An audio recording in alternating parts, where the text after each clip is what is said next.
So my background's teaching. So I'm a geography teacher by trade, and yeah, was teaching out in West London, teaching out in Greenford High School, and yeah, there I met another geography teacher, Tim Dixon, and while I was teaching geography, we actually had this idea for sort of a career system, like a LinkedIn for young people. Yep. So that was sort of our first idea. We had kids who would have been perfect for apprenticeships, and so you had the apprenticeship levy coming out, and we thought it was going to go bananas. So we wanted to basically provide a system where, or like a platform where kids could get opportunities, build a profile, blah blah blah blah blah. So yeah, we did that. We started that in about 2013-14. Okay. At the time I was still sort of teaching a little bit, so I moved down to part-time, and then started doing supply teaching around London, which was pretty interesting, like getting to see other schools, having just been at Greenford, and yeah, did that, and then got a little bit of traction with it, and it was starting to, so went full-time, and yeah, then grew a small team, and yeah, that took us to about 2015-16, but the whole concept didn't really materialize. We thought that the levy was going to mean that employers were going to want to hire a lot more young people, but actually the levy was used to upskill existing staff. Yeah. So actually there was like a proliferation of leadership management courses that came out, and I'm sure there were young people getting jobs as well, but the funding actually didn't sort of trickle down, if you like, or and so there wasn't the investment in the recruitment and the hiring of 16 to 24-year-olds. So actually the numbers went down, and so yeah, that sort of ran its course. But as it was running its course, and as we were thinking about what to do, in 2016, sorry Nick, this is a really long story. No, it's interesting, go on. Yeah, no, well, in 2016, Tim, who was still teaching at Greenford, he was still teaching there, and he was working, he had a sixth form, and so they for years had been trying to get their admissions online, and in some areas they had a really good in-house IT manager who had developed sort of a form, and so they had an online aspect to it, but the IT guy moved on, and with it the keys to the software went. So Jeremy Jones, head of sixth form, big shout out to Jeremy, legend. He was like, Tim, he was also a geography man, also a geographer, the best teachers are the geographers.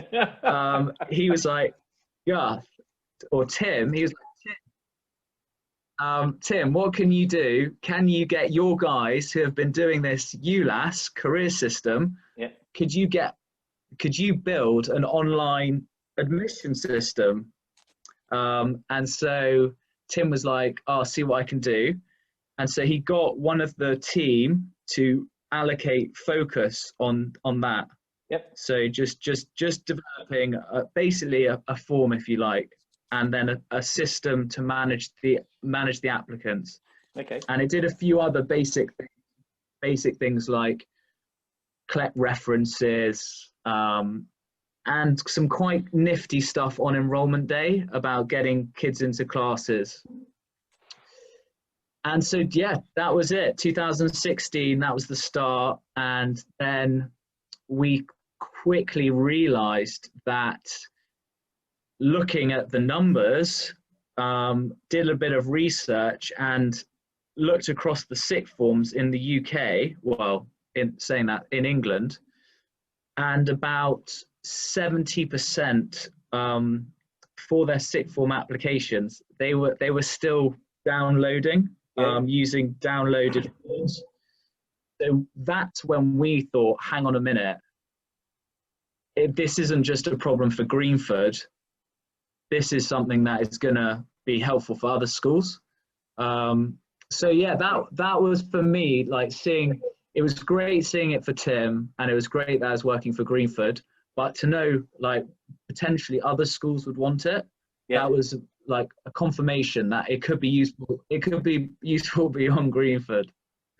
Yeah. And actually, did you actually do that lot of research, or did you just know that there was lots of schools just through talking to them, or how did you get to the point of understanding about 80% was still doing, admissions manually, effectively?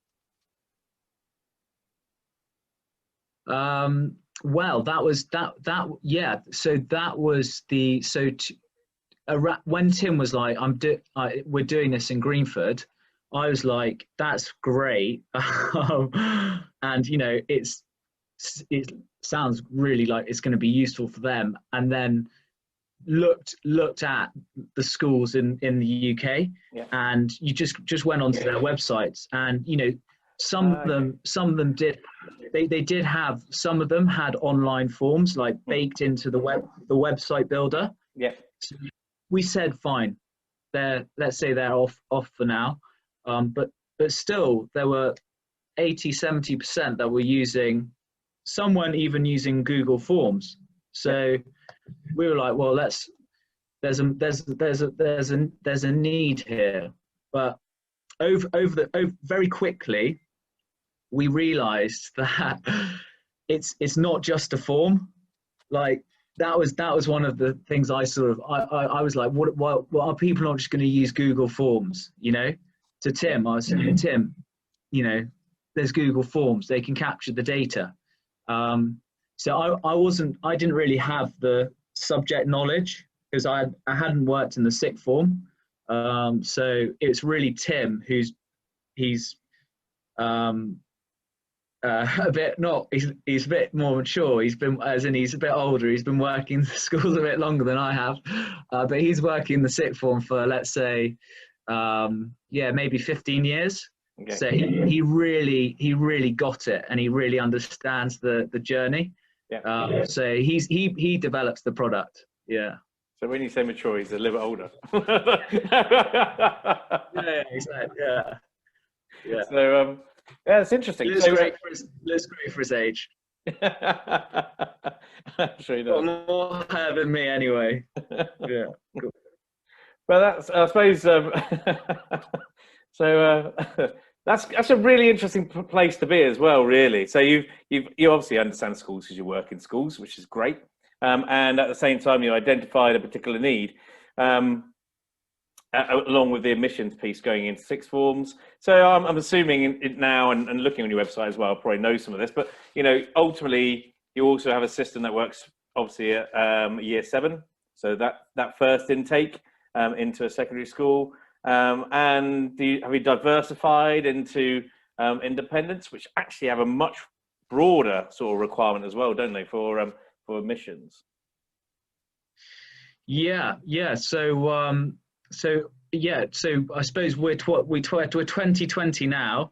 Yeah. So 2017 sixth form focus, 2018 sixth form, and I think it was around 2018 that we've been building out the integration with Sims. So like one of the key parts to the puzzle is getting the data into Sims, getting the timetable, getting the basic student details into Sims, medical records, getting that into Sims after enrollment day, when we've just had enrollment day last week.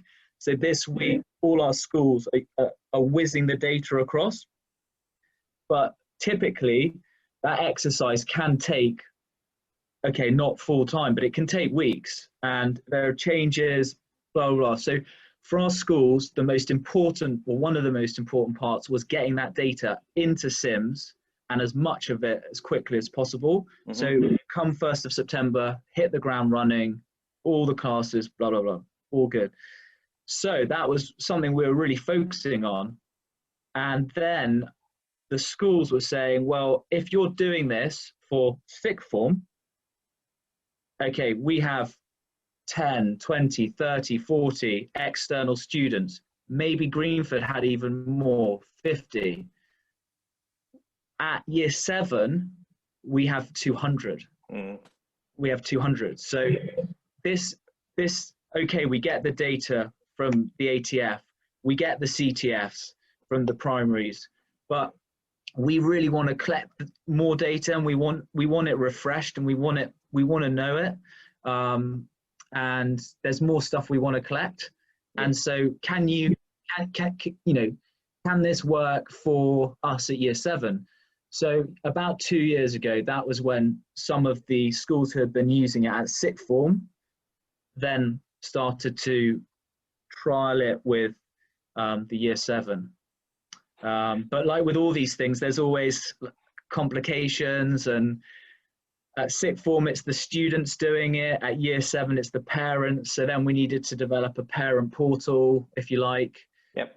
All the language, then there was a lot more flexibility and complexity that had to be baked into the software.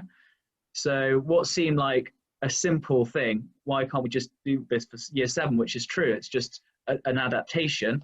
Yep.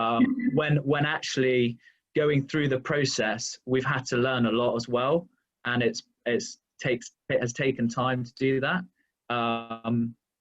And then you mentioned independent schools. So yeah, interesting. I mean, both Tim and I, we taught at state schools, and so we didn't have a lot of knowledge and expertise around how independent schools worked, and so yeah, we've just been learning that really. Last summer, Colston's started using an element of the so it started helping us to pilot an inquiry form. Yep. Because independent, they have parents applying, but they have lots more sort of elements along the way. Yeah. And so they helped us with that. And then most recently, we've been working with the GDST, who have got an amazing sort of vision for admissions. So that's been incredible, because they are really smart and very ambitious, and as I said, got this sort of great idea of how admissions should look. Yep. So it's been really actually inspiring sort of working with them, because and sort of developing this thing so that it can do something and serve an independent school as well. Yep.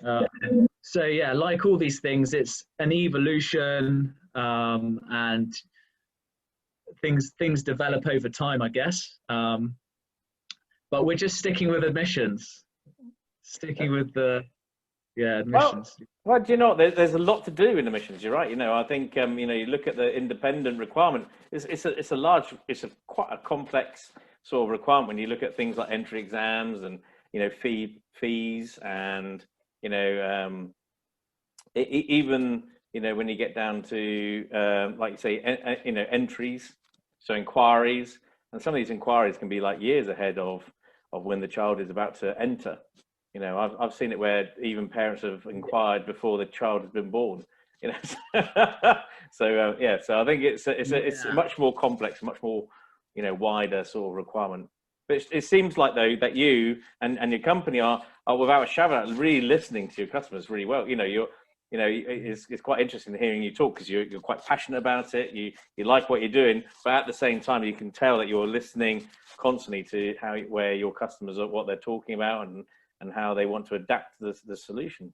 It's good. It's interesting. Yeah. Well, I think just to your point about independent schools, and then you've got kids already in the school, and then you've got the whole recognize. It's amazing when you actually get into a problem and you get into a product. You're like, wow, there's a lot to consider. Which on the surface it seems like be running, but it's actually, there's a lot underneath. There's a lot of depth to it when you sort of start to get into the weeds. Yeah. So, but yeah, I agree with you. Listening to customers, and that's been, yeah, it's so important, isn't it? It's just and they drive the product. So I mean, obviously Tim had the idea. He had the initial idea, but it's been the schools who came on 2017, Best Grammar, they were phenomenal at sort of driving the product, had so many great ideas as well, and you know, all the way through, you know, you just, I think as you know, we're obviously we're very small, so we're able to make decisions quickly. We're also, we haven't got a huge number of schools, so if we make a decision, you know, the consequences aren't large. You know, if you know if you're a Sims or a you know 1,000 schools, 2,000 schools, if you put 1 foot wrong, the implications and the repercussions could be significant. And so I think that's allowed us also to iterate very quickly and develop product quickly. Yeah, I totally agree. And a great team. Yeah. Oh, that's fundamentally, you know, that's exactly where you need to get to. You need a great team. You know, it's all right listening to your customers, but if you can't deliver, then it doesn't matter really. But I think you're, you know, it's as you said, I think listening to your customers, understanding what their needs are. You know, and when you say you don't have many customers, I think you've done reasonably well. And seeing it's only been 4 years, it's not bad at all, really. You've done exceedingly well. So it's over 300 customers. You've got GDST. You know, it's probably the biggest. The Girls' Day Trust is probably the biggest in independence group in the UK. Yeah, it's good going. Yeah, well, we just feel like it's just it's been really, we're really happy, but we do feel like it's really just a start, and there's so much potential in admissions, and you know, trying to spin the positives out of the ULAS experience. I think in that experience we put a lot of firepower into trying to get it in front of people, and you know, marketing and sales, if you like, and maybe we're definitely guilty of not investing in the product. Whereas in this time, we only had 1 salesperson, and we had four developers, and they're just going hammer and tong at the product. And so that's been, you know, and now it's up to 6 or 7, and they're just drilling admissions. And so, you know, all we want is to just develop the best admission system, and then if we can say that honestly, we're just trying to make the best admission system, then hopefully the sales will come. But really, we just want to make the best admission system we can. Yeah. No, I think that's you know, I think it's great. I remember talking to a number of sort of other business leaders when I was looking at, you know, going consulting and stuff. And one of the things that always came out was try and create that niche. You know, don't try and be a jack of all trades, because as soon as you try and be a jack of all trades, you start losing, you know, an element of that differentiator, that thing that makes you, you know, the person people want to go to. Because, you know, ultimately, you know, you could ultimately be a salesperson across all loads of products, but ultimately, are you going to be as successful as focusing on one? Probably not. You know, because ultimately you need to live and breathe that particular product, I think, in some ways. And I think that's the same when you're a business owner, and it sounds like that's exactly what you guys have done. Regarding the last solution that you had, you know, regarding the to do with year 7. No, the previous solution altogether. ULAS. So with ULAS, so you know, obviously it wasn't quite as successful as you wanted to be. But actually, in some ways, there's a positive to it, that you actually realised it and moved and pivoted across to, you know, working in admissions. So, you know, that That's quite impressive, and lots of people don't do that. They sort of put the blinkers on. It's like that sort of black box thinking of we must make this work, even though you know it's not going to work. So what made you sort of go, right? That's it. This isn't working now. Let's really pivot. Is it because that Tim took that one developer away, or what was the reason? I think it was a combination of things. It was do you know what, with the ULAS platform, it was massive. It was like, I'm not Nick. It was we were trying to create LinkedIn. It was okay. Honestly, we were biting off way more than we could chew, and Tim has amazing ideas, but sometimes, which we weren't doing, it's actually sometimes so important to say no. So, and we were developing a profile. So it was called ULAS, Universal Levers Application Service. Yeah.